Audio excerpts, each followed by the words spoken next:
noite, todos e todas. É um prazer estar aqui com vocês. E eu vou falar um pouquinho sobre violência de gênero e violência contra as mulheres também. Desigualdades na relação de gênero. Então, acho que eu trouxe um pouquinho sobre o que é gênero. Né? Uma palavra hoje tão em evidência. Né? O que é gênero? Né? Por que é importante discutirmos sobre gênero? Então, na verdade, gênero, ele nasceu na busca de explicações mais amplas sobre as relações de poder entre os sexos, né? E o gênero, ele insere-se para olhar para as relações de gênero mesmo, né? Quais são essas relações? Como são essas relações entre o sexo masculino e o sexo feminino? Né? Então, gênero, ele não se refere a uma suposta essência masculina e feminina, né? Como naturais. Não. Né? Nós não que nascemos com vagina ou com pênis é natural. Né? Não, são comportamentos construídos. Né? Então, gênero, ele se refere a uma suposta essência masculina e feminina naturais, mas as relações sociais entre os sexos. Né? Relações que foram construídas, o sexo enquanto construção social e não natural. Né? Quais são os atributos culturais impostos a cada um desses sexos? Quais as dimensões biológicas do ser humano? Deixa eu fazer aqui.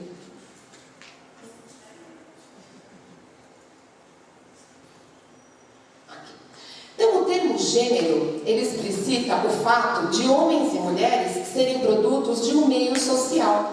Portanto, se nós somos produtos de um meio social, quer dizer o quê? Que nós somos seres humanos carregados de cultura, de valores, não é? Então, o gênero, ele exclui totalmente a naturalização dos sexos, né? O termo gênero, né? E gênero, ele quer dizer muitas coisas, né? Então, a Joy Scott, ela diz que gênero é um elemento constitutivo de relações sociais, baseada nas diferenças percebidas entre os sexos, né? Então, embora haja diferenças físicas entre homens e mulheres, os comportamentos diferenciados das pessoas segundo o sexo não se devem às questões de ordem natural, mas são pautados por concepções, ideias e valores construídos ao longo dos anos. A forma como nos comportamos, ela não é natural. Não é porque nascemos do sexo feminino que nós nos comportamos desta forma. Ou, se nascemos do sexo masculino, é que nos comportamos desta forma, né? Mas, porém, ela ganha uma aparência de natural em face à sua reprodução social. Ou seja, as mulheres, elas nascem, né? E aí já é ensinado a elas como elas devem se comportar, né? Como elas devem ser, como elas devem falar, como elas devem sentar, quais são as suas relações, né? E mesma coisa com os homens. Por meio do processo de interiorização de uma cultura dominante, né? As pessoas realmente reproduzem o comportamento tido como natural. Isso quer dizer o quê? Se nascemos mulheres, todas as mulheres se comportam da mesma forma, porque é ensinado a elas como elas devem se comportar. E todos os homens se comportam da mesma forma, porque é ensinado a eles como eles devem se comportar. E aí dá uma conotação de natural, ou seja, todas as mulheres se comportam assim, então isso é natural. Não, mas não é natural. E por que é importante discutir gênero? Né? Por que nós defendemos a importância de estarmos discutindo gêneros em todas as instituições, principalmente nas instituições formadoras de sentido?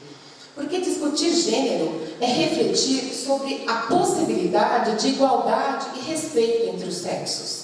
Né? Por quê? Porque nos é ensinado como a mulher deve ser, né? A gente vai falar disso um pouquinho mais para frente, como ela deve se comportar com a sua inferioridade em relação aos homens e como os homens devem se comportar em relação a elas. Muitos atos violentos, por exemplo, são cometidos pelos simples fatos de sermos mulheres, não é? O machismo, o racismo e todas as formas discriminatórias reproduzem e produzem as relações de poder. E o que é reproduzido pela sociedade? Né? O que nós reproduzimos automaticamente? Né? Ela reproduz como papel que as mulheres e homens devem exercer, por exemplo, né? Como as mulheres devem se comportar, os ambientes que elas podem frequentar, a quem elas devem respeitar, não é?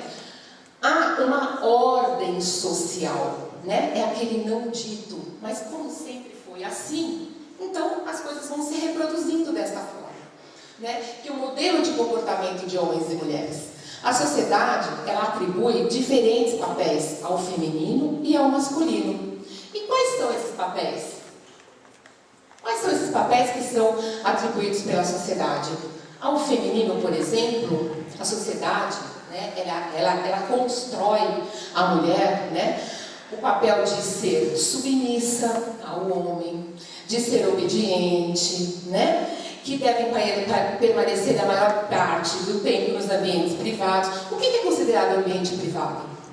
A casa e a igreja, né? A igreja sempre foi considerada ambiente privado. Então ela é autorizada a ir da casa para a igreja somente, não é? Hoje isso tem mudado, ainda bem. As mulheres, elas são... E aí, geralmente a gente ouve assim: ah, mas você é mulher, então você tem que ser dócil, frágil, tímida.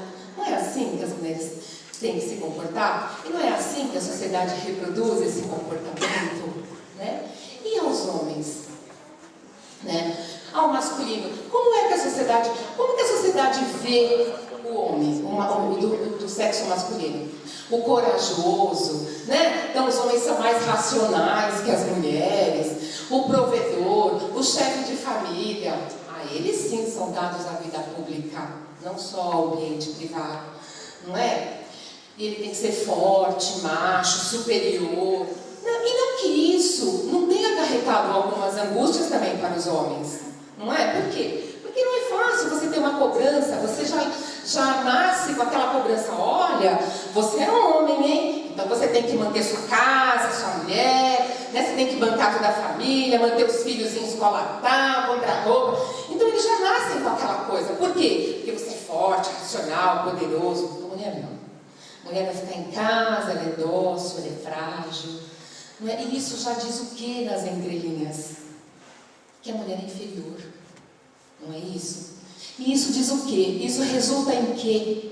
Né? As premissas, Bourdieu, ele já fala que a dominação masculina, ela é uma construção histórica, né? Que os papéis masculinos e femininos, ele foi construído.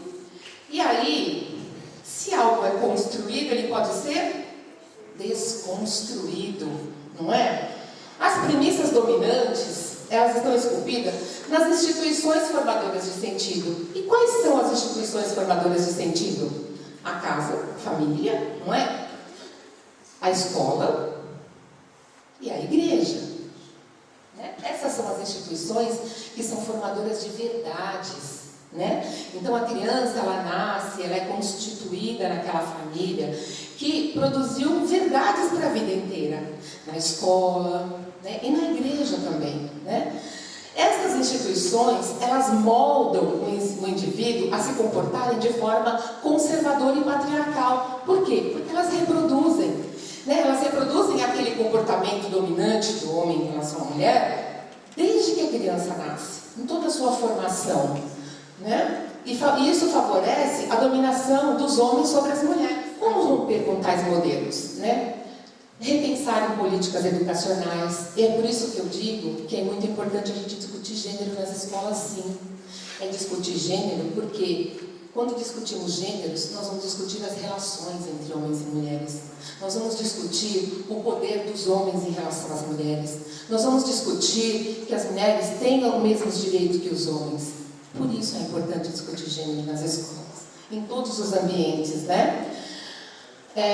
Com as mulheres através de grupos socioeducativos, encorajar a denunciar os seus parceiros agressores, trazer o tema gênero para discussão nas redes intersetoriais de proteção, incluir as lideranças religiosas para as discussões sobre gênero e violência contra as mulheres, trabalhar empoderamento, autonomia, emancipação, né? Nós somos pessoas que trabalhamos com pessoas, não é? E aí a gente fala um pouquinho sobre a violência contra as mulheres, que tem tudo a ver, né? Não dá para a gente falar sobre violências contra as mulheres e a gente não falar da relação de homens em relação às mulheres, certo? Então, para a gente discutir a violência contra as mulheres, nós, hoje aqui, por exemplo, já é um ato político de denúncia, né? Porque a gente está discutindo. Está discutindo as relações de poder entre homens e mulheres, né? Ainda nos dias de hoje, não há políticas públicas, infelizmente, suficiente para a gente lidar com essa complexidade e este fenômeno que é a violência contra as mulheres. O Brasil é o 5º país que mais mata a mulher no mundo, né? O feminicídio é a maior origem desta violência. Para quem não sabe, o feminicídio é quando as mulheres são assassinadas simplesmente porque são mulheres. Tá? A cada 1h30, um homem assassina uma mulher no Brasil apenas pelo fato de serem mulheres. Tá? O Ministério da Saúde estima que mais de 527 mil pessoas são estupradas por ano no Brasil. Dessas pessoas, apenas 10% chegam ao conhecimento da polícia. As violências cometidas por parceiros íntimos são uma das formas mais comuns de violência, né? As mulheres, elas morrem dentro das suas casas, dos seus lares, né? Parceiros imediatos e ex-parceiros são responsáveis por 67% do total dos atendimentos na saúde, segundo o Mapa da Violência de 2016. A violência física é a mais comum, com um total de 48,7% dos atendimentos na saúde. Segundo a Organização Internacional do Trabalho, as mulheres são as mais expostas à pobreza, às doenças, às epidemias. As mulheres, elas têm menos acesso que os homens à terra, ao crédito, à capacitação justa, né? Eu sempre digo que a sociedade, ela deve, não só com os negros, com os índios, mas com as mulheres também, ela tem uma dívida muito grande, né? Porque as mulheres, durante muitos anos, foram privadas de se capacitarem, de ter acesso à educação, né? Por muito tempo, as nossas avós, por exemplo, muitas não sabem ler, elas não tiveram a oportunidade, né? E aí a gente ainda tem que ouvir por aí, de várias pessoas, que os homens são mais inteligentes que as mulheres. E eu sempre digo, mais inteligentes ou as mulheres tiveram menos oportunidades? Não é? Hoje nós estamos chegando a mais, mas é uma dívida que tem conosco, né? As mulheres ainda recebem 30% a menos que os homens em muitas empresas, fazendo a mesma coisa, ou melhor, né? Quase metade das mulheres no mundo foram mortas por seus parceiros íntimos. Este dado, para quem quiser, eles têm vários dados e mais outros, né? Nós temos uma cartilha que foi lançada pelo Grupo Mandrágora, coordenado pela professora Sandra Duarte. E aí eu falo da naturalização da violência contra as mulheres, né? A sociedade, ela não só autoriza, como ela naturaliza a violência contra as mulheres. E isso intensifica a impunidade dos autores de violência e ainda favorece a invisibilidade. Porque se você não denuncia, como que nós vamos ficar sabendo? Como que os órgãos vão ficar sabendo, né?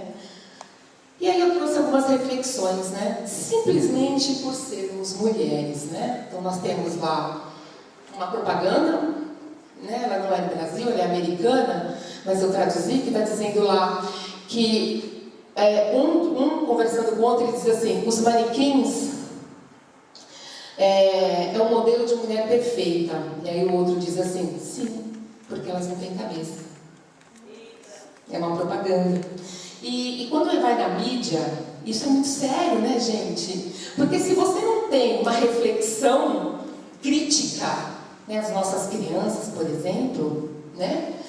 E aí no trabalho somos assediadas o tempo inteiro, né? Em casa, né? No trânsito, né? E aí, para quem não está vendo, descubra quem dirige melhor olhando para a cara do cachorro. Isso é uma propaganda de pneu, não sei se vocês lembram, mas isso passou da nossa televisão brasileira, na mídia, né? Aí o cachorro está bem tranquilo dirigindo com um homem e está com cara de assustado porque está dirigindo está no carro com uma mulher. Só lembrando que 80% dos acidentes são cometidos por homens, né? Isso prova. No transporte público, né? Com a mulher que já passou por esta situação, não é? Todos os dias temos que buscar estratégias, né? Pela falta de respeito, né? Isso é muito sério também. E aí eu também trouxe, isso aí não é brasileiro, mas é que eu fiquei muito indignada, né? Que isso também está em revistas americanas. E aí, aquela primeira é uma propaganda de sapato, né? Aí uma criança que vê isso, ela naturaliza, óbvio, não é? E aqui é uma propaganda de café, que ele diz assim, se ela não fizer o café que eu gosto, né? Então isso está nas mídias. Isso é muito sério, né? E aqui, essa propaganda aqui é pelo corpo que se reconhece uma verdadeira negra. Isso é uma propaganda que ia sair pela cerveja Bavária, se eu não me engano, mas os movimentos feministas entraram com ação e barraram isso. Mas isso é um absurdo, não é? E aí muitas vezes essa propaganda vai ao ar e as pessoas olham e tudo bem, né? E aquilo vai incutindo na cabeça das pessoas, das nossas crianças, dos nossos adolescentes, não é? Ali também não é uma propaganda brasileira, é americana, mas comparando a mulher com pedaços de carne, que também é um absurdo, né? É um desrespeito, uma falta de... Né? Então, a nossa preocupação é a mídia, né? Como ela também naturaliza e, de uma certa forma, ela incentiva. Porque isso tudo é um incentivo inconsciente e não verbal em relação à violência contra as mulheres, não é? E em casa, essa é a real, né? É a vida real das mulheres. A violência, dia após dia, muitas mulheres são assassinadas pelos seus companheiros. Nós acabamos de ver os dados, né, reais lá. Por quê? Porque elas ficam aguardando um milagre, né, que nunca chega. Porque se sentem impotentes diante da coerção social que demandam agir conforme a natureza de gênero, não é? E, portanto, exige que ela cumpra o seu dever como mulher. Né? Ela fica dia após dia aguardando o milagre. A violência, ela está ligada ao poder, né? Já dizia a Hannah Arendt, que ela é ligada ao poder pelo o desejo de exercer o poder, né? Então o homem, ele violenta as suas companheiras porque ele precisa estar no lugar de poder, porque isso foi ensinado a ele, tá? No desejo de se manter no poder, então ele está dizendo a ela que ele precisa se manter no poder, e isso também foi ensinado a ele, né? Foi construído. Ou quando ele se vê perdendo o poder, também é uma forma, né? E aí eu digo, o lar nem é tão doce lar, né? A violência, são nos lares que acontecem a maioria da violência contra as mulheres. Historicamente, deveria ser um lugar seguro, de amor, de confiança, de reciprocidade, né, gente? A gente chega nas nossas casas cansados, é um lugar de acolhimento, não é? Mas nem é. Mas só que não. No ambiente onde existe violência, toda a família fica doente. As crianças, por exemplo, têm baixo rendimento na escola, são geralmente mais inseguras, muitas apanham para proteger as suas mães, em sua maioria sofrem também violência pelos agressores. Eu coordenei 2 casas-abrigo para mulheres em situação de violência e com ameaça de morte, onde nós recebemos as mulheres que estão ameaçadas pelos seus companheiros. E as crianças também chegam toda machucada. A maioria das mulheres chegavam sem o bico dos peitos, sem o clitóris, sem uma parte do cabelo, com todos os seus documentos rasgados, e os seus filhos e filhas, para proteger a mãe, muitas vezes também chegavam machucados, né? Então a família inteira sofre, tá? E quais são as consequências para as mulheres? Geralmente são mulheres que possuem renda inferior a outras mulheres, possuem menor expectativa de vida, desenvolvem doença mental e depressão com maior frequência. Hoje eu trabalho numa UBS e eu posso dizer assim, 70% a 80% das mulheres que sofrem depressão, elas de alguma forma sofrem violência dos seus companheiros, né? Possuem baixa autoestima, são mais propensas ao suicídio, são mulheres que fazem menos exames preventivos e mais sexo, e menos sexo seguro. Além disso, as mulheres que sofrem violência possuem os menores salários. Por quê?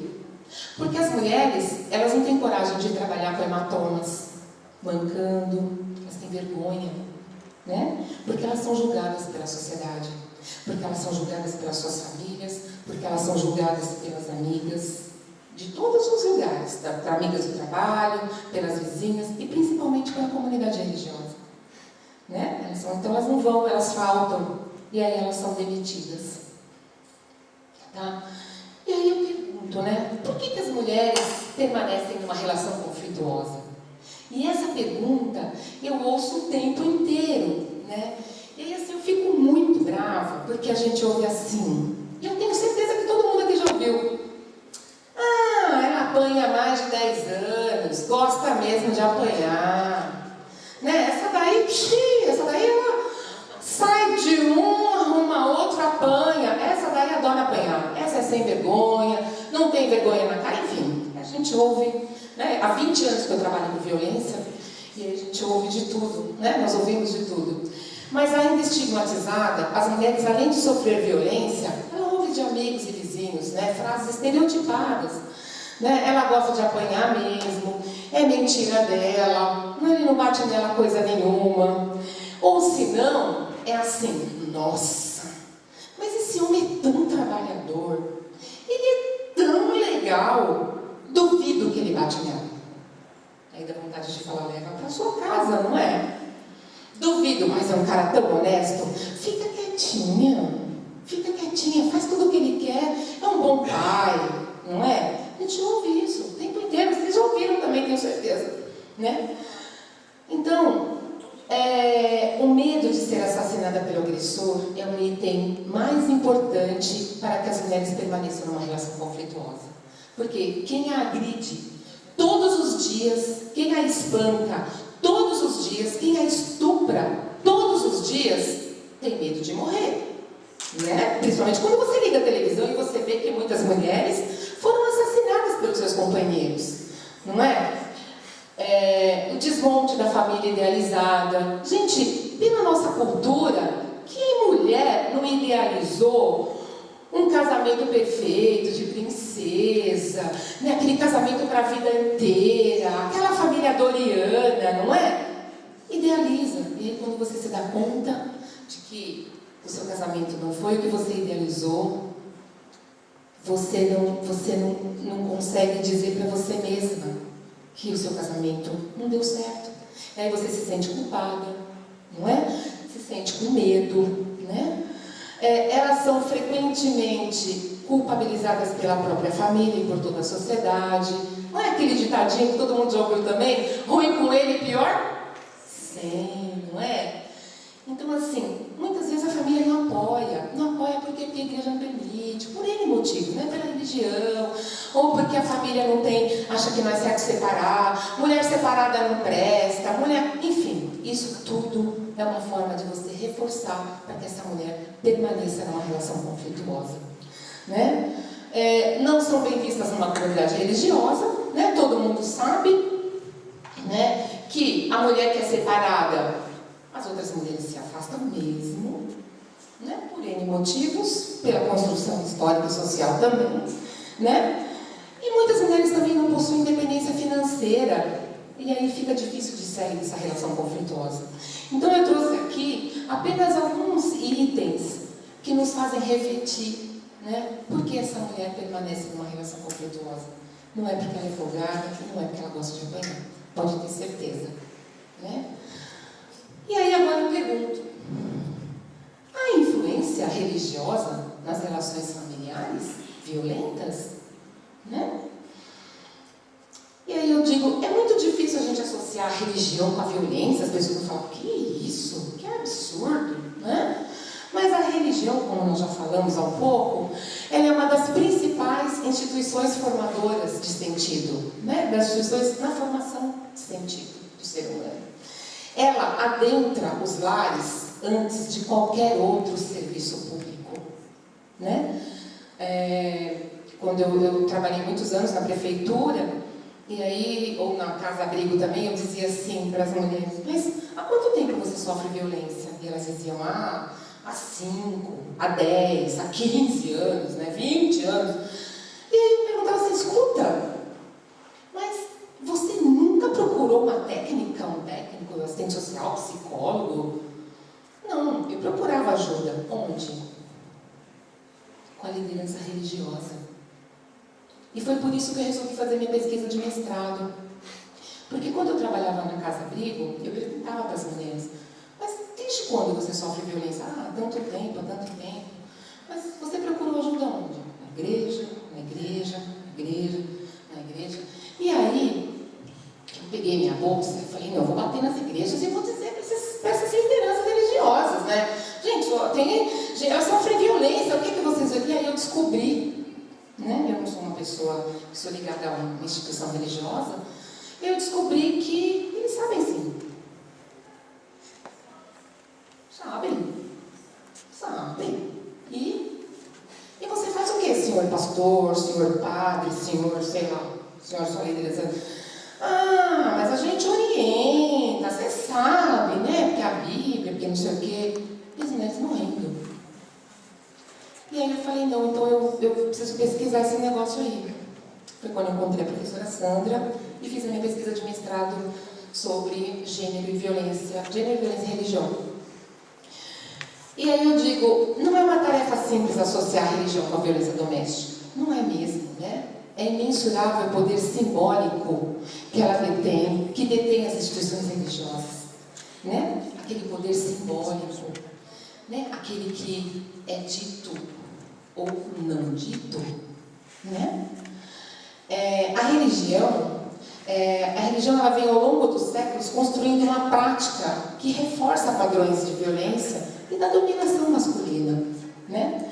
Ela reproduz e produz a violência simbólica em suas práticas cotidianas. Como? E eu descobri. Como que ela faz isso? Ela faz isso através dos seus discursos bíblicos. Né? Então, eu percebi, indo em várias igrejas, de várias religiões diferentes, que cada liderança religiosa, ela interpreta o texto bíblico da forma que ela compreende, que ela aprendeu, né? E aí, principalmente quando as lideranças são homens, eu percebia que tinha algo machista naquela interpretação, porque foram criados assim. Também pelos aconselhamentos, também, né? Olha, mas é seu companheiro, mas precisa manter a família, não é? Pelos seus discursos. A religião, ela possui uma grande responsabilidade pela hierarquia do sexo. Né? De uma certa forma, ela desqualifica as mulheres. Né? E aí também eu me lembro aqui que eu fui na minha pesquisa aí de mestrado, eu perguntei assim, foi numa igreja católica, e eu perguntei assim pro padre lá, o senhor acha que as mulheres são importantes, né? Porque eu percebo que aqui é só o padre que faz as missas, as freiras não podem fazer, né? Disse para ele, não, as mulheres são fundamentais na minha comunidade. E eu disse, é mesmo? Sim, elas lavam o banheiro todos os dias, elas limpam as cadeiras, e elas varrem o chão. Eu ouvi isso. Não é? Pois é, por acaso era uma igreja, eu fui em várias, mas era uma igreja católica. E aí define atributos construídos como sendo naturais. É natural, né, a mulher ser submissa, é natural a mulher ser inferior, não é? Através da construção de símbolos que são prioritariamente masculinos. E aí eu trouxe um exemplo aqui que vocês devem conhecer, da Mary Daly, que ela diz assim: Deus o homem, Jesus o homem. Portanto, todos os homens são. Deus o homem, Jesus. Se Deus é homem, o homem é Deus. Portanto, todos os homens são deuses, não é? A religião, ela reforça as violências vividas pelas mulheres através da sua própria estrutura patriarcal, né? Ela tem lá uma estrutura patriarcal, né? A obediência ao companheiro como virtude, ele é símbolo do mundo masculino e autoritário, né? Isso é reforçado em todos os cultos, né? A religião, ele é um sistema de sentidos que ela sacraliza as ações. E é muita responsabilidade, né? Por que eu digo isso? Porque quando nós atendemos, até hoje eu trabalho com violência contra as mulheres, eu trabalho no OBS coordenando um núcleo de violência, né? E aí a gente ouve assim, que o que é dito na igreja, né, em todas as igrejas, as ações são sacralizadas. E aquilo é fundamental, porque o que ele diz é sagrado, né? É Deus que está dizendo para ela. E aí fica muito difícil da gente desconstruir. Nesse sentido, os ditos populares como o que Deus uniu o homem não separa, o perdão, isso eu ouvi e coloquei na minha pesquisa, né? O perdão é uma virtude de poucos, ou ainda, essa frase aqui, nossa, vocês já ouviram essa frase? Bata todos os dias na sua mulher. Se você não sabe porque ela está batendo, ela sabe porque está apanhando. Isso, né? Isso daí se torna realidade na vida de muitas mulheres, né? Ainda semana passada eu atendi uma mulher que o marido dela ele ficou paraplégico, sofreu um acidente. Há mais de 10 anos ele sofreu um acidente. E ela sofre agressão todos os dias. Eu não aguentei, né? Eu falei para ela, escuta, mas ele não usa cadeira de roda? Ah, usa. E aí eu fiquei imaginando, né? Como é que é isso, né? E o que as mulheres buscam na religião? Né? Muitas vezes, as mulheres buscam forças para suportar a dor da sua humilhação. Né? A maioria das mulheres oram sistematicamente pela transformação dos seus companheiros violentos. Né? Elas buscam conselhos o tempo inteiro das lideranças religiosas. Né? Buscam uma explicação que dê sentido ao seu sofrimento. Né? A sua permanência numa relação violenta. Buscam a transformação do marido pelo seu desendemoniamento. Isso também eu vi vários. Não, mas é porque ele está possuído, mas é porque não sei o quê, mas enfim, eu vi várias coisas, né? Pela libertação do homem que um dia teria sido diferente do agressor, que hoje se mostra um estranho, que não a trata com amor, que não a respeita e que não respeita os seus filhos e filhas.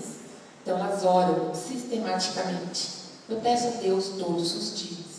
Enquanto isso elas vão apanhando. Além disso, quando as mulheres que estão em situação de violência e não suportam mais tantas agressões e humilhações, desejam apoio das lideranças religiosas e a sua comunidade religiosa para a separação, com o intuito de interromper definitivamente com o ciclo da violência. Desejam muitas vezes a bênção, não apenas para a união do casamento, mas também para a separação. Uma legitimação religiosa para a não permanência na situação de violência. Né? A igreja, ela não deixa de ser um local de socialização. Né? Eu vi isso também, vi muitas coisas boas também.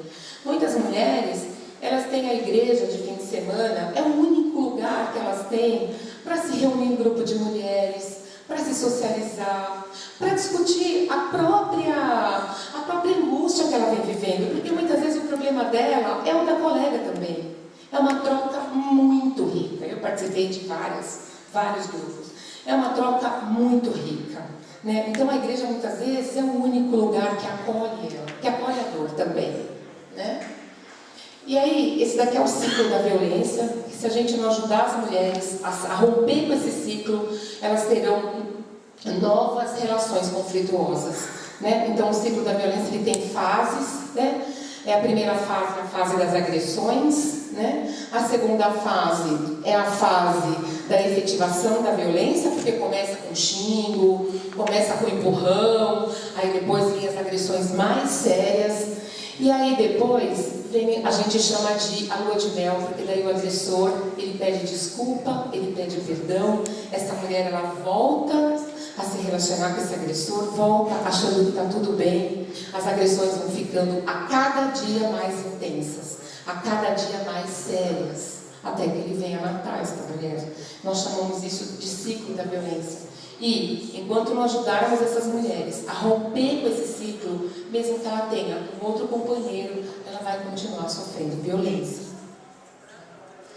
E aí, a gente tem, de 2006, a Lei Maria da Penha, que foi um marco muito importante, somente em 2006, que veio a Lei Maria da Penha, e que foi um marco fundamental, importantíssimo para as mulheres que sofrem violência. Ele é um instrumento para o combate mesmo.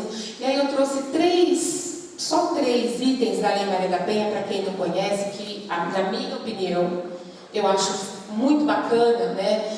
Porque a violência contra as mulheres hoje, ela deixa de ser responsabilidade só da mulher que sofre violência, e ela passa a ser de toda a sociedade. Isso quer dizer o quê? Se eu, qualquer um de nós vê qualquer mulher sofrendo violência, seja na nossa casa, seja vizinha, seja na comunidade, seja em qualquer lugar, nós temos obrigação de denunciar.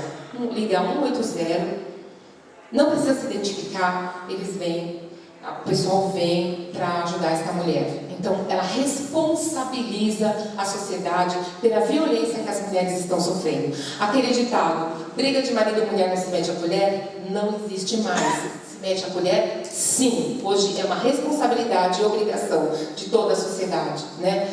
A efetivação de ações articuladas, então, não é mais só responsabilidade daquela delegacia ou da assistência social. Hoje, é uma ação articulada. Então, nós temos todas as secretarias, saúde, educação, cultura, lazer, assistência social, Ministério Público, Judiciário, tudo interligado, né? Para que a gente consiga combater esse fenômeno que é a violência contra as mulheres. E outro item que eu achei muito bacana na Lei Maria da Penha é que os homens que cometem a violência contra as mulheres fazem um boletim de ocorrência. Esse homem, ele obrigatoriamente, além de ele cumprir pena, mas obrigatoriamente ele tem que ser encaminhado para grupo socioeducativo para homens. Alguém já ouviu falar? É muito bacana, né? Por quê? Porque entende-se que as relações são construídas. E esses homens, eles não agridem só suas mulheres porque são maus. Não só. Mas porque aprenderam a ser maus. Porque aprenderam a ser autoritários, porque aprenderam a ser machistas. E aí eles são obrigados a passar por 20 encontros socioeducativos. Ele é ministrado por homens também, psicólogo e assistente social. E aí eles vão desconstruir essa cultura machista e patriarcal que nós temos na nossa sociedade. E aí, pela Lei Maria da Penha, ela é entendida como violência contra as mulheres os 5 tipos de violência, né? Que é a violência física, que não precisa se falar muito, né? É a violência que aparece, né? A violência sexual, para quem não sabe, não existe mais aquele item da Constituição Federal, né? Que a mulher casou, ela é obrigada a ter relações com seu companheiro. Isso não existe. Isso quer dizer o quê? Que mesmo casada, se a mulher fala não e ela é obrigada a ter relações, isso é visto como estupro. E esse homem, ele é indiciado como estupro. Ele é indiciado como estuprador mesmo, tá?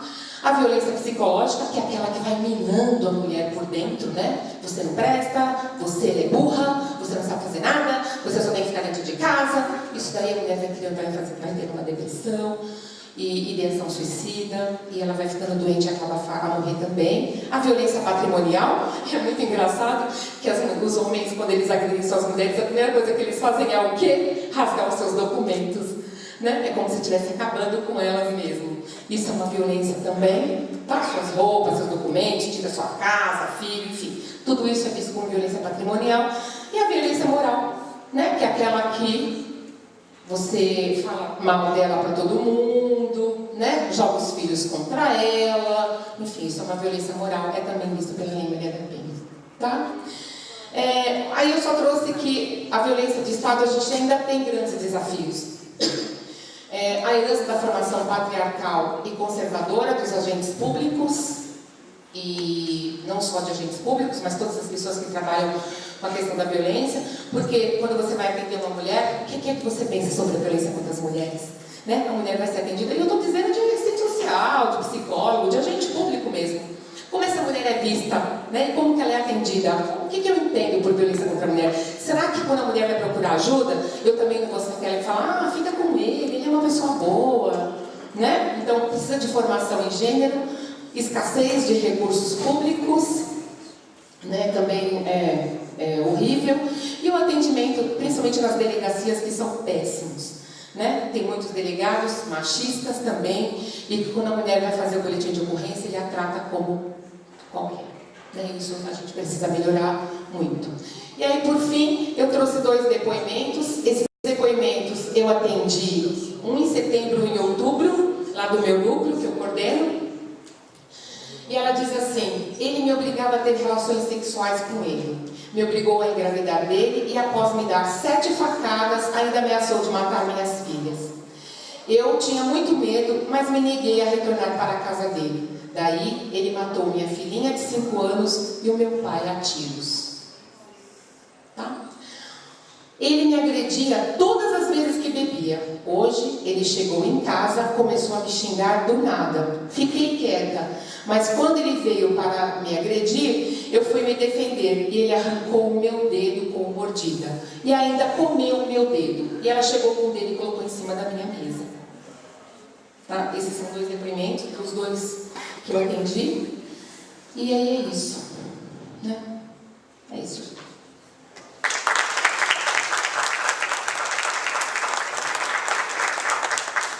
Boa noite, graças a Deus.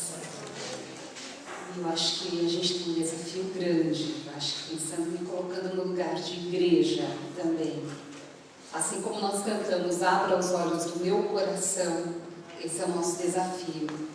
Que Deus abra de fato os nossos olhos para que a gente possa enxergar o nosso próximo, quem está na nossa comunidade, quem está conosco todos os dias gritando por socorro. E muitas vezes nós como igreja nos calamos, nós sabemos disso. E eu falo de um lugar, não estou falando de um lugar diferente de vocês, de muitos de vocês aqui nesta noite, né? Claro que temos pessoas que não são de igreja, enfim. Mas é um desafio gigantesco e a partir do momento que nós passamos a escutar, né, esses depoimentos, esses relatos e essas vivências, nós não podemos mais ser omissos. Né? Nós vivemos e atuamos para que gerar transformação e mudança, né? E essas mudanças perpassam pelas nossas vivências na comunidade, pela nossa relação com o outro e, sobretudo, pedindo para que o Senhor nos dê sabedoria e abra os nossos olhos para que, de fato, a gente possa ser voz potente, né, de forma que a gente possa também auxiliar no rompimento desses ciclos de violência.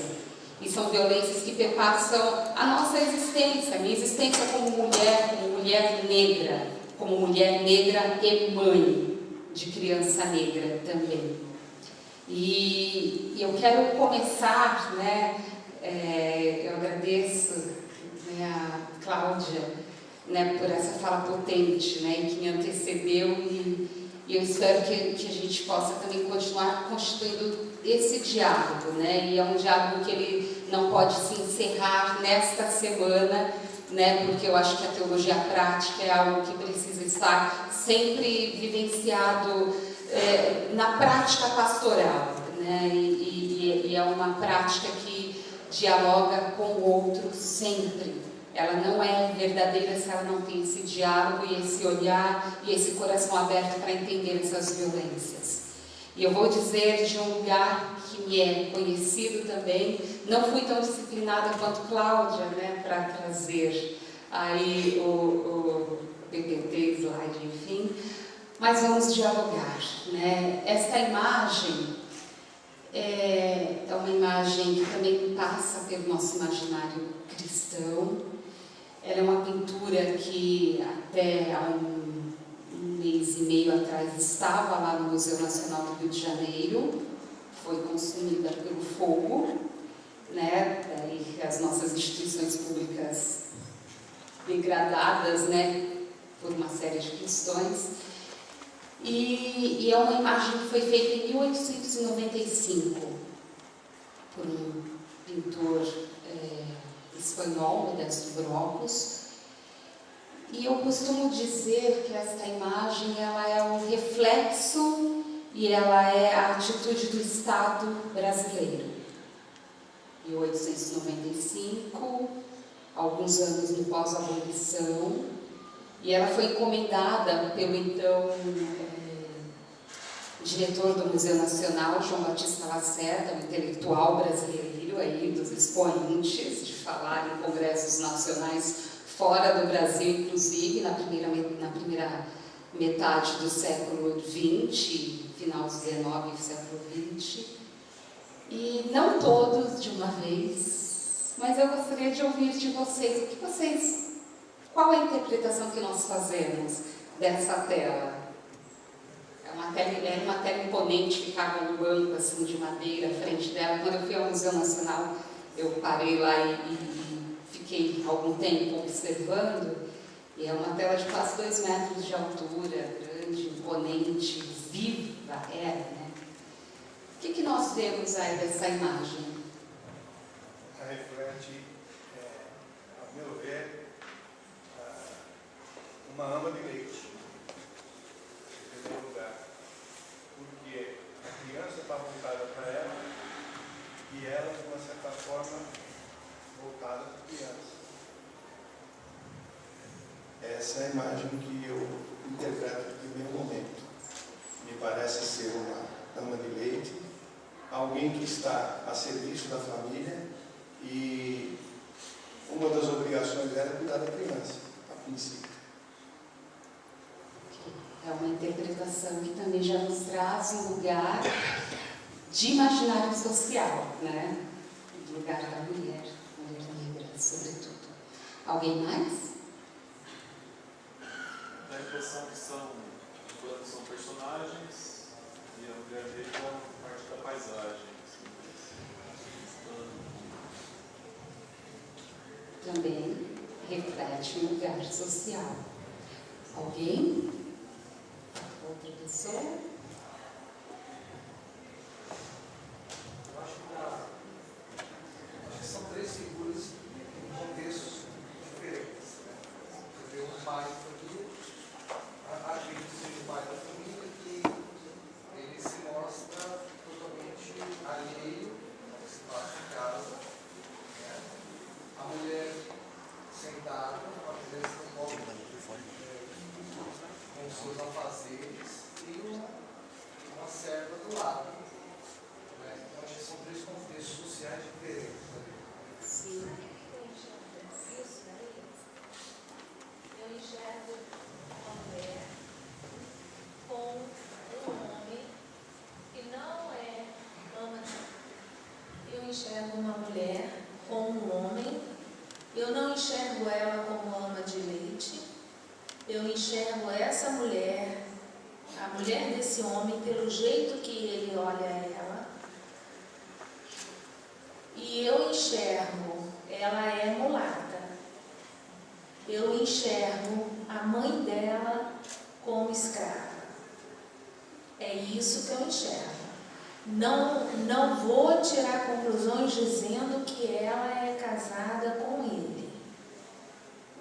Mas ele ali, pelo jeito que ele olha ela, dá para perceber que eles têm relacionamento e que tem esse filho. E na minha opinião, são ambas escravas. Tanto ela quanto, no caso, eu entendo que a outra seja a mãe dela. É isso que eu entendo. É exatamente o que a outra palestrante falou. Uma relação de submissão, de poder e de falta de valores familiares. Né? Porque o homem realmente, quando ama uma mulher, ele assume, inclusive, os pais da mulher.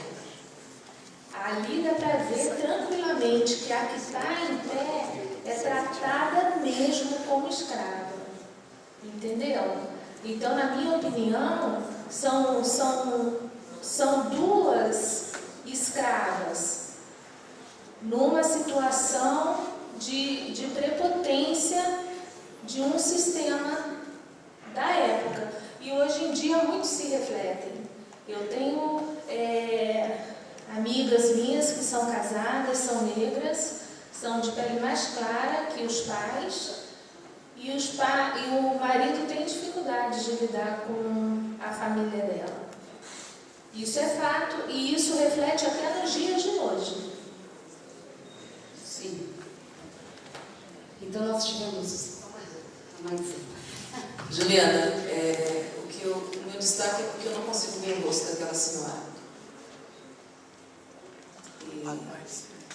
E o que me chama a atenção é que há uma comunicação via a mulher, que está em pé, negra, e a criança, a mão, né? Então me parece uma comunicação ali. Mas o que me estranha é que todos os outros rostos estão mais definidos. Está faltando alguma identidade. Eu não consigo chegar. Tivemos ali 5 interpretações, 5 visões, e que a gente consegue resumir por aí que a gente tem um lugar estabelecido social para o corpo da mulher negra. Seja esse lugar que a pensa como ama de leite, este lugar que não é possível vir a mulher negra como formadora de uma família, constituindo um lugar de família, e como se essas relações elas sempre fossem do lugar da casa grande e senzala. Mas eu quero chamar a atenção de vocês, qual é o título desta obra de Modesto Broncos? A redenção de Cã nos diz alguma coisa no contexto bíblico? Aula do quê, professora? Aula de Bíblia. Olha, eu não sou teóloga, vamos aí, vocês aí. Diz alguma coisa no contexto bíblico a redenção de Cã? Alguém? Algum professor? Ok, aqui, a redenção de Cã, professor.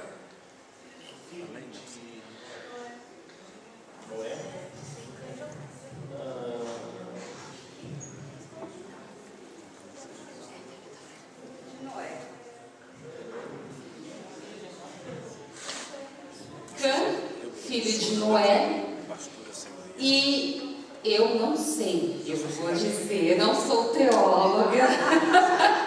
Os teólogos aqui, os universitários, teólogos, professores, doutores, me ajudem. Quando circulo dentro do movimento social negro, escuto muito dizerem que há uma maldição que a Bíblia ela reafirma a maldição de que Cã teve a sua pele escurecida quando viu Noé embriagado e riu dele. É isso, né? É isso? Nu! Então, Noé se embriagou e viu as vergonhas lá, né? Enfim, diz lá a Bíblia. Quando esse quadro foi pintado, uma das primeiras frases que eu disse é que ele revela muito da política pública brasileira, como foi construída e pensada.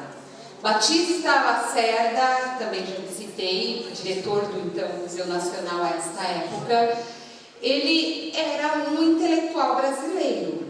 E aí ele encomendou este quadro para um pintor espanhol que estava no Brasil e retratando a sociedade brasileira, assim como Rugendas, como Debré e tantos outros que a gente já viu nos livros de história. E a teoria do Batista Lacerda era a seguinte, para estampar este quadro, ele dizia que em 100 anos a população negra ia desaparecer. Como esta população desapareceria? A partir da miscigenação. Então esse quadro retrata uma família. Uma família. Embora no nosso imaginário, né, existe um lugar pautado para a mulher negra, para a mulher fruto de relações interraciais, né, o que se diz a mulata, né, que é um termo que enfim, a gente nem não recorre mais à utilização, porque mulata diz que é o híbrido e que ela não geraria filhos, né? Então, quando nós vemos essa família, ele está dizendo que a família brasileira ela ia se redimir e ela ia se embranquecer ao longo do tempo. E aí, quando a gente...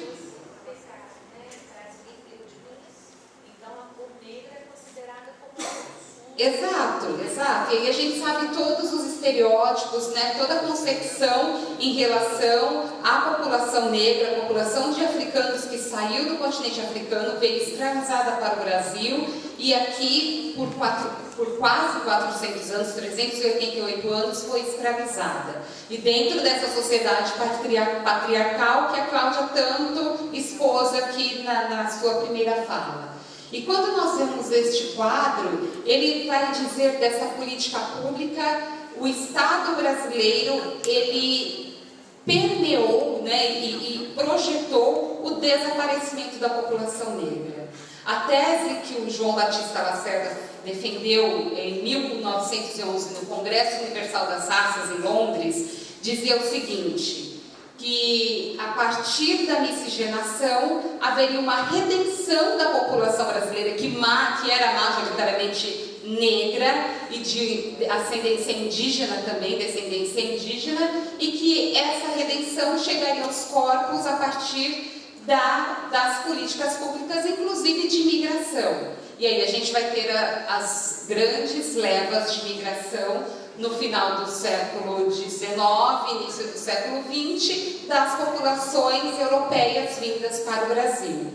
Que até então o europeu que estava no Brasil era o português, né, e que, de acordo com Sérgio Buarque de Holanda e tantos outros sociólogos, estavam já degradados na sua essência pelo fato de estarem aqui e de ter uma mistura também com os árabes, enfim, coisas da história, que a história nos relata.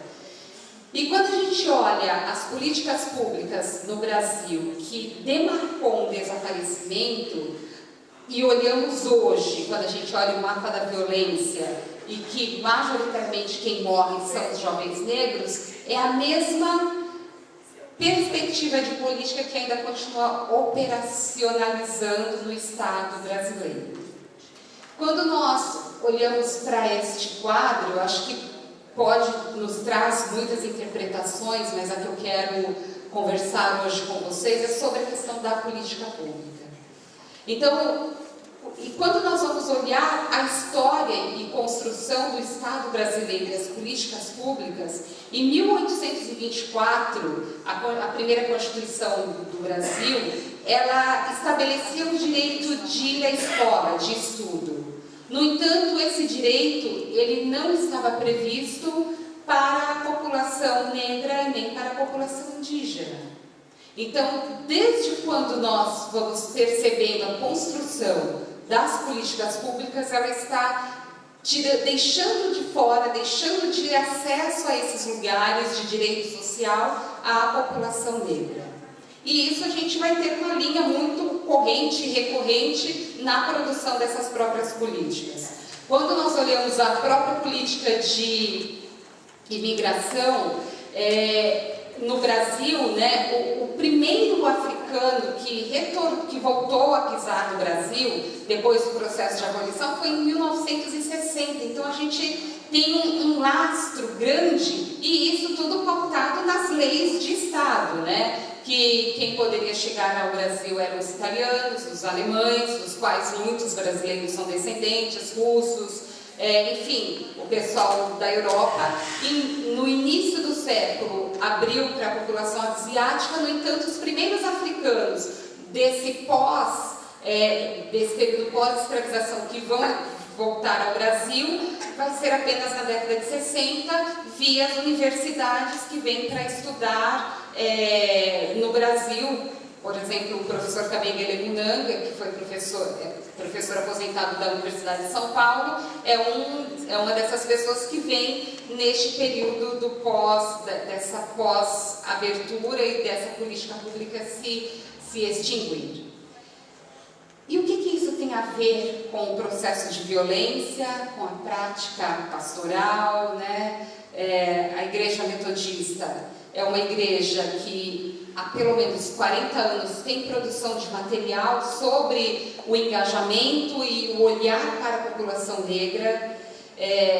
Isso, eu acredito, trazendo a sardinha para o meu, trazendo a brasa para a minha sardinha, enfim, o inverso disso. Deveria estar pautado no processo de formação de pastores e pastoras da própria igreja. É uma prática que precisa ser olhada e entendida, porque majoritariamente as nossas igrejas que estão na periferia, estão em constante... Exato, todas as denominações, mas estão em constante diálogo com as populações afrodescendentes. E quando nós olhamos para a constituição do próprio país, como um país onde 52% da sua população se declara negra, e isso quer dizer pardos e pretos, é constituído por pardos e pretos, nós estamos olhando para essa população onde as desigualdades são mais latentes e persistentes no tempo histórico. Nós precisamos estar atentos a esta questão. E não é uma questão apenas que deve perpassar um período, porque a igreja é um lugar de produção de discurso. E numa sociedade onde o racismo ele estrutura todas as relações sociais, a igreja também ela é este lugar de produção, muitas vezes, do racismo, que se estrutura. E que não se estruturou à toa, ele se estruturou a partir de políticas públicas. E políticas públicas bem delimitadas e demarcadas por um Estado em que o direito à educação, à saúde, ao lazer, à cultura, não estava previsto para uma parcela significativa dessa população.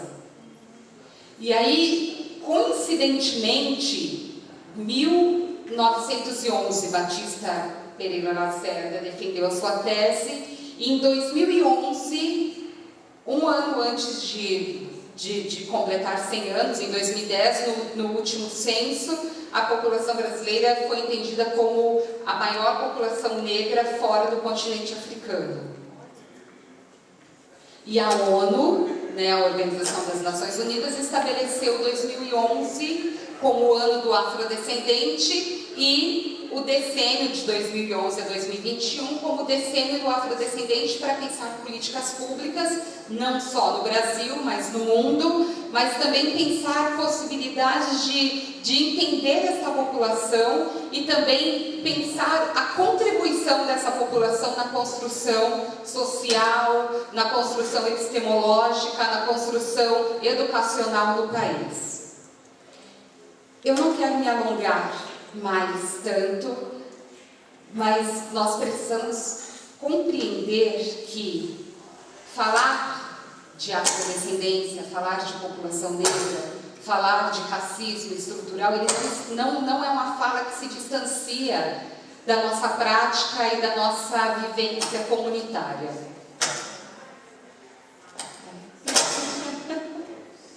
não se distancia da nossa vivência comunitária, não se distancia da nossa vida como cidadãos e cidadãs.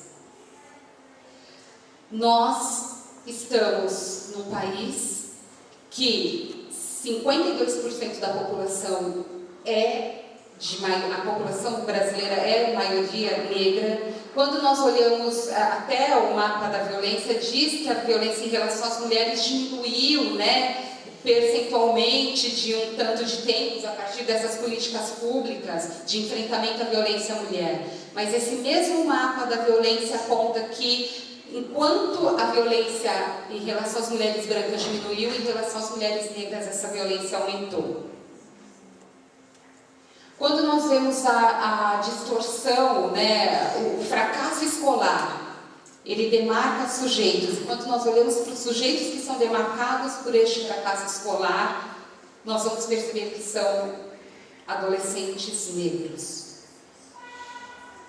Quando nós vamos olhar também para os índices de distorção idade-série na própria educação, semana passada eu estava numa pesquisa da Unicef, que eles estavam dizendo o quanto o Brasil avançou no acesso à escola, mas quando a gente olha para os sujeitos que estão fora da escola, são os mesmos sujeitos impedidos em 1824 de acessar a escola. Quando nós olhamos para as irmãs que limpam a igreja após as grandes festas que as nossas comunidades fazem, a maioria dessas mulheres são negras.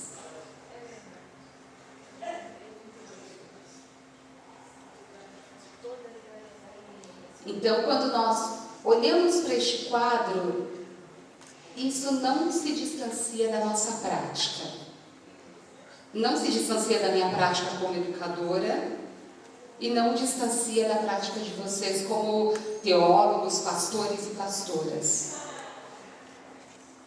Quando nós olhamos para este ideal de população brasileira que se embranqueceria com a passagem histórica do tempo, e vimos que ela não embranqueceu o suficiente, nós continuamos vendo os mesmos retrocessos em relação às políticas públicas, permeadas ainda nessa população de maioria negra. Em que medida, né, a nossa ação e a nossa atuação ela pode impactar neste cenário? Em que medida a nossa ação e a nossa reflexão pode impactar na nossa atuação como cidadãos e cidadãs no cotidiano? Uma vez que o racismo ele é estrutural e permeia as nossas relações, ele também estabelece hierarquias em lugares de poder. E aí tem um vídeo que circulou pela internet no ano passado no Paraná, que colocava sujeitos negros e sujeitos brancos com as mesmas vestimentas e fazendo as mesmas funções.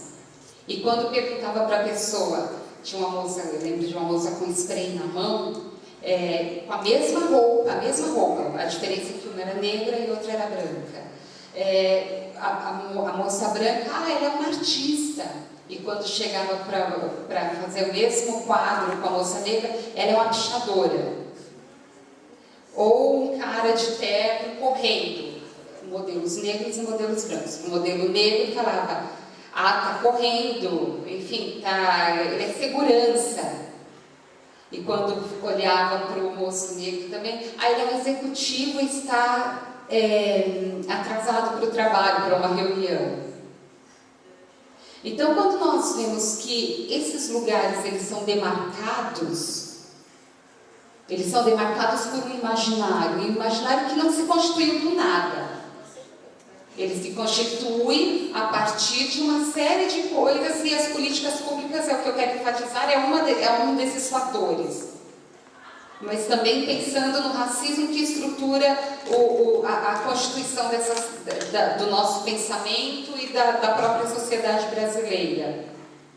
Ou quando entra numa igreja e tem uma mulher negra perguntar, eu vim falar com o pastor, Que figura é essa que está demarcada por um não pertencimento em determinados lugares sociais? Então nós precisamos estar atentos, precisamos estar com os olhos dos nossos corações muito abertos, porque essas violências elas se repetem e se constituem no espaço cotidiano com muita facilidade, porque nem sempre elas são ditas, elas são veladas muitas vezes.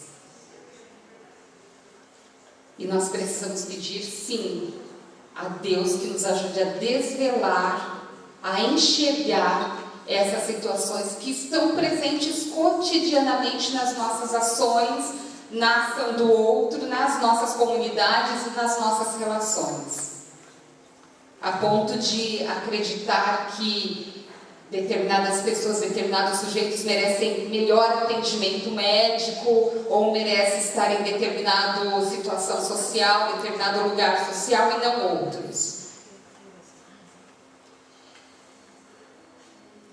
Então nós precisamos sim refletir, debater, ter semanas, ter ciclos, ter anos, né? Porque não é hoje que nós vamos esgotar essas questões. Eu acho que fica uma provocação, né, para que a gente entenda e compreenda o nosso lugar e o nosso lugar como sujeito social também, que pode impactar a ponto de, quando eu olho esse quadro, eu digo que a minha família é a vingança de Cã, né? Porque meu marido é um negro africano do Congo, congolês, ele tem a pele bem escura e meu filho tem a pele mais escura que a minha. Então, quando eu olho para a minha família, eu percebo que nós somos sujeitos íntegros e inteiros e não precisamos perder a nossa descendência e nem a nossa ascendência para sermos aceitos socialmente. Eu olho para minha família e também entendo que nós precisamos resistir a todo tempo, porque também não é normal na compreensão social que a mulher negra ela esteja acompanhada, ela tenha um companheiro. Mas a solidão da mulher negra ela também foi estabelecida através dos tempos. E através das relações que são patriarcais, que são abusivas, que são de certa forma, desestruturadoras, inclusive do próprio sujeito.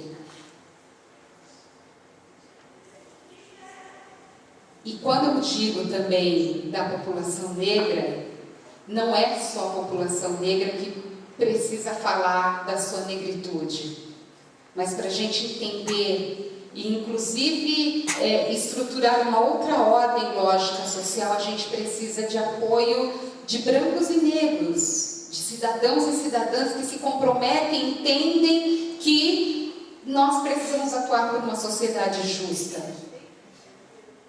uma sociedade que respeite o outro, uma sociedade que entenda que esse outro ele pode estar em qualquer lugar, assim como muitas frases, né, os memes dizem, lugar de mulher onde ela quiser. Lugar da população negra, dos jovens negros, não é só na periferia morrendo por letalidade, mas sim é dentro das universidades, sim dentro dos cursos de formação, de qualquer curso de formação, não já os pré-estabelecidos.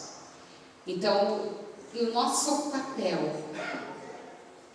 motivador, né, e de compromisso com essas juventudes, com as populações que adentram, né, sejam mulheres, negros, indígenas, cadeirantes que adentram os nossos espaços comunitários, nós precisamos acolher e entender que a diversidade ela só melhora a nossa composição humana. E aí esses dias eu estava numa aula, o professor falando, sabe por que a universidade nos Estados Unidos ela é a melhor universidade? Porque o mundo está nela.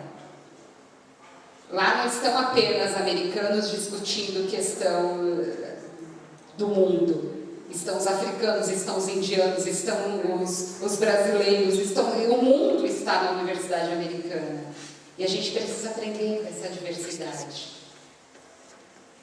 Nesse sentido de acolhermos todas as pessoas. Eu acho que a gente tem um desafio aí com as migrações que estão acontecendo no nosso próprio país. Como nós, como comunidade, estamos acolhendo essas diferenças. E não deixando que essas diferenças elas se estabeleçam nas desigualdades. As nossas diferenças não podem ser motivos para perpetuar desigualdades. Então, fiquemos com essa reflexão e que possamos continuar dialogando, debatendo, né? Agradeço a professora Blanches pelo convite e eu espero que possamos sair daqui reflexivos sobretudo do nosso papel e do papel social que vocês ocuparão logo mais, né? Como pastores e pastoras de comunidades. Então, não percam isso de vista. A gente precisa fazer alguma coisa por isso.